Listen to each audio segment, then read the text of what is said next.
जय सिया राम। जैसे मैंने अपनी पहली वीडियो में बताया था कि लोगों के मन में सवाल आता है कि अगर हम कोई शब्द गलत पढ़ देंगे तो हमें पाप लगेगा।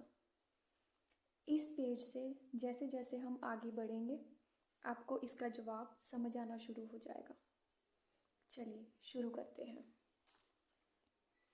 देवता, दैत्य, मनुष्य, नाग, पक्षी, प्रेत, पितृ, गंधर्व, किन्नर और निशाचर सबको मैं प्रणाम करता हूँ। अब सब मुझ पर कृपा कीजिए। 84 लाख योनियों में 4 प्रकार के मतलब स्वेज, अंश, उदिज, जरायुज, जीव जल, पृथ्वी और आकाश में रहते हैं। उन सबसे भरे हुए इस सारे जगत को श्री सीतारामय जानकर मैं दोनों हाथ जोड़कर प्रणाम करता हूँ। मुझको अपना दास जानकर कृपा की खान आप सब लोग मिलकर छल छोड़कर कृपा कीजिए। मुझे अपने बुद्धि बल का भरोसा नहीं है, इसीलिए मैं सबसे विनती करता हूँ। मैं श्री रघुनाथ जी के गुणों का वर्णन करना चाहता हूँ, परंतु मेरी बुद्धि छोटी है और श्री राम जी का चरित्र अथाह है। इसके लिए मुझे उपाय का एक भी अंग अर्थात कुछ मतलब लेश मात्र भी उपाय नहीं सूझता।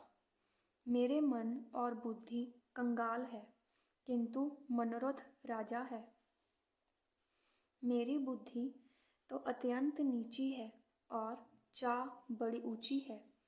चाह तो अमृत पाने की है, पर जगत में जुड़ती छाछ भी नहीं। सज्जन मेरी टिढ़ाई को क्षमा करेंगे और मेरे बाल वचनों को मन लगाकर मतलब प्रेम पूर्वक सुनेंगे। जैसे बालक जब तोतले वचन बोलता है तो उसके माता पिता उन्हें प्रसन्न मन से सुनते हैं, किंतु क्रूर, कुटिल और बुरे विचार वाले लोग जो दूसरों के दोषों को ही भूषण रूप से धारण किए रहते हैं, अर्थात जिन्हें पराये दोष ही प्यारे लगते हैं, हंसेंगे।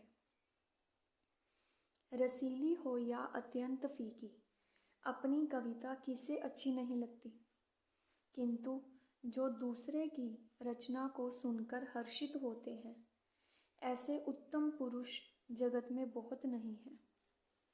हे भाई, जगत में तालाबों और नदियों के समान मनुष्य ही अधिक है, जो जल पाकर अपनी ही बाढ़ से बढ़ते हैं।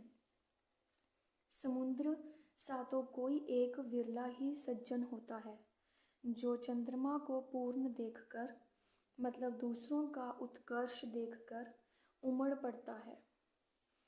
मेरा भाग्य छोटा है और इच्छा बहुत बड़ी है, परंतु मुझे एक विश्वास है कि इसे सुनकर सज्जन सभी सुख पावेंगे और दुष्ट हंसी उड़ावेंगे। किंतु दुष्टों के हंसने से मेरा हित ही होगा। मधुर कंठ वाली कोयल को कोए तो कठोर ही कहा करते हैं, जैसे बगुले हंस को और मेंढक पपीहे को हंसते हैं, वैसे ही मलिन मन वाले दुष्ट निर्मल वाणी को हंसते हैं। जो न तो कविता के रसिक है और न जिनका श्री रामचंद्र जी के चरणों में प्रेम है, उनके लिए भी यह कविता सुखद हास्य रस का काम देगी। प्रथम तो यह भाषा की रचना है, दूसरे मेरी बुद्धि भोली है, इससे यह हंसने के योग्य ही है। हंसने में उन्हें कोई दोष नहीं। जिन्हें ना तो प्रभु के चरणों में प्रेम है और ना अच्छी समझ ही है, उनको यह कथा सुनने में फीकी लगेगी।